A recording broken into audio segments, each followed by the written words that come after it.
Today we're taking another look at my favorite airbrush ever made. This is the Iwata Eclipse HP-CS. I bought this one back in around 2008-2009, which makes this one almost 15 years old, and it still paints as well as it did from day one. So this is going to be a long-term review of the Iwata Eclipse after thousands of hours of use. I'm actually shocked at how well this chrome held up over the years. Looking at this airbrush now, it almost looks brand new. You would never think it's that old. So that brings me to my favorite part about Iwata airbrushes, and that's their build and quality control. I know that it's such a cliche to say that something built well is built like a tank, but if I were to ever say something is built like a tank, it would be the Iwata Eclipse. I've sprayed so many types of different paints through this airbrush. I've dropped it many times, and it still holds up and keeps going. The Iwata Eclipse, along with the Badger Sotar 2020, made me fall in love with the airbrush as a painting tool. I slowly began using my oil paints and traditional brushes less and less, and at this point,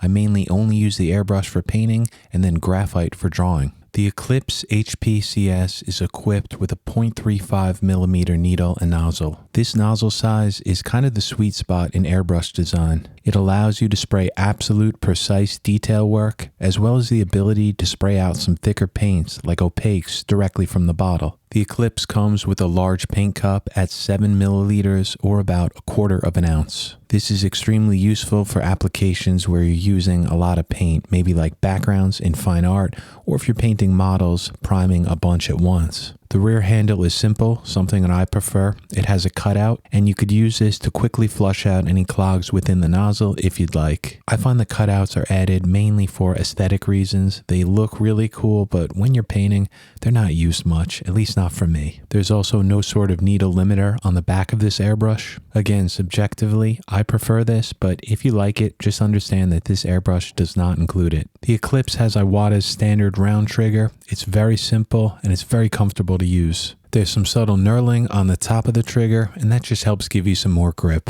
Here's a close-up macro shot of the chrome. You could just see how well it held up over the years. There's definitely some wear and tear across the airbrush itself, but overall, it's really good. The only place where the chrome started to wear off is inside the paint cup. I can assure you that this is no type of rust or corrosion within the cup. It's still extremely smooth.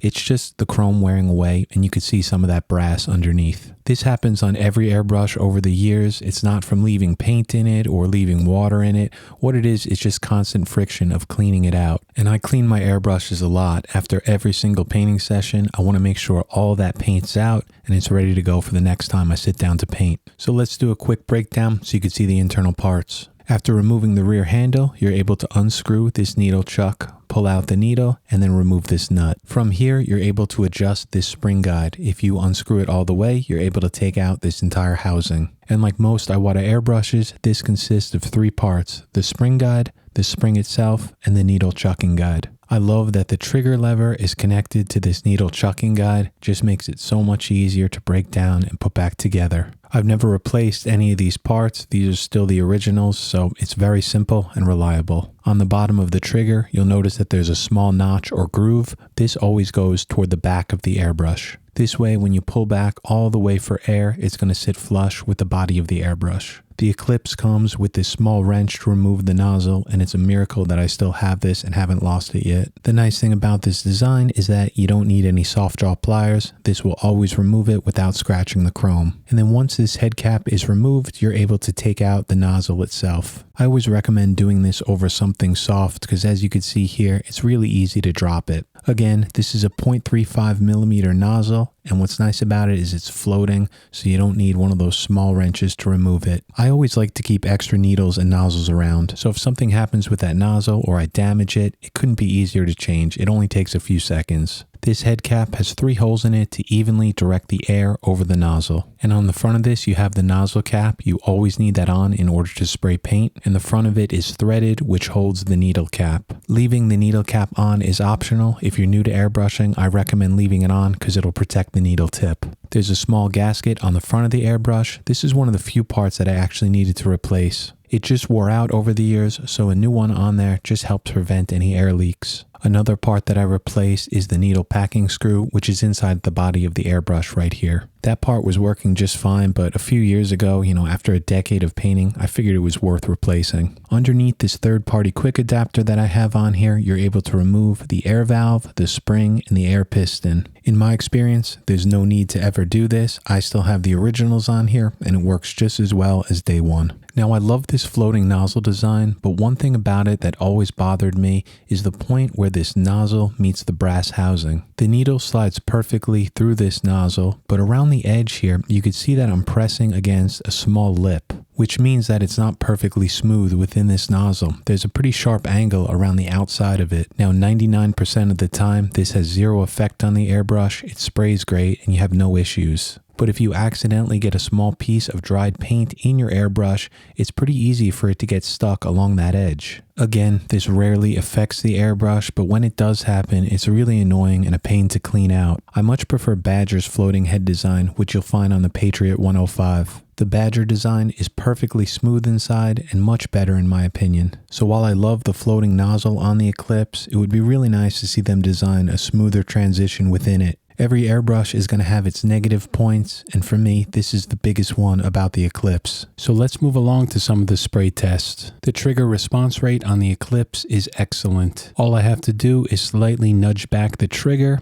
and we get paint at the same point every single time. Over the years, the spring in this airbrush became very soft, so the trigger action on this one is incredibly smooth, even though I have it tightened down all the way. Eventually, I'll probably swap this spring out for a new one because I personally prefer more tension on that trigger. The line consistency on the Eclipse is also very good. No breaks in the line, no splatters in the paint, so this is exactly what you want to see. When I pull back all the way on the trigger, this airbrush definitely puts out a good amount of paint, so this is going to give you very good coverage, much more than a detail airbrush. But if you're really looking for good coverage, I recommend checking out the Iwata Revolution or the Badger Patriot 105. I'll add links to my reviews of those in the upper right hand corner of the screen. But if you're looking to spray in some detail and some very fine lines, the Eclipse is an excellent choice. When I'm spraying paint that's reduced about 10% with distilled water at around 20 psi, I can get some very thin lines with some solid paint coverage. But if I reduce the paint to around 50-75% distilled water and drop the psi down to 15,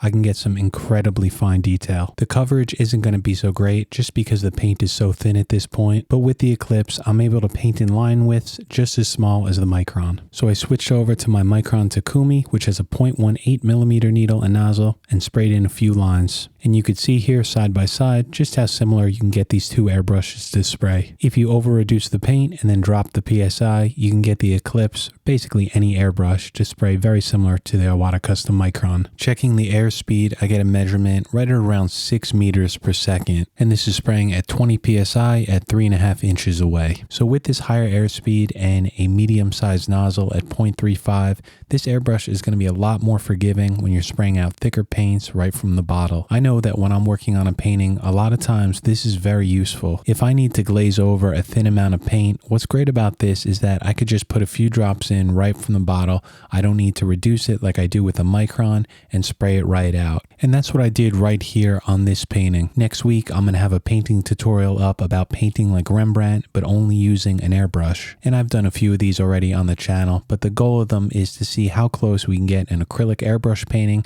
to look like a traditional oil painting. And I'm using the Iwata Eclipse right here with some sepia directly from the bottle, spraying it along this edge which separates the portrait from the background. And I wanted some good coverage in this background in order to darken it up. And this sepia is a transparent color, so in order to get a transparent color to be darker, you just need more paint. So with the Eclipse, I was able to do this very quickly and still have control. And when the paint is thicker like this, sometimes it's more forgiving because you don't have to worry about it running underneath the shield. When you want to paint in some detail work with the Eclipse, you can reduce the paint and drop the psi and get some really good control. Now, it's not going to be as forgiving as a true detail airbrush like the Harder & Steenbeck Infinity with the 0.15mm needle and nozzle, or the Sotar 2020 or the Micron, but still it's pretty good. And the only reason that it's not as forgiving as those other airbrushes for detail is just because this one puts out a higher volume of paint. With a larger nozzle size and higher airspeed, the volume of paint is going to be higher, so if you're not careful, it's easy to accidentally spray too much. But since the trigger control and response rate are so good,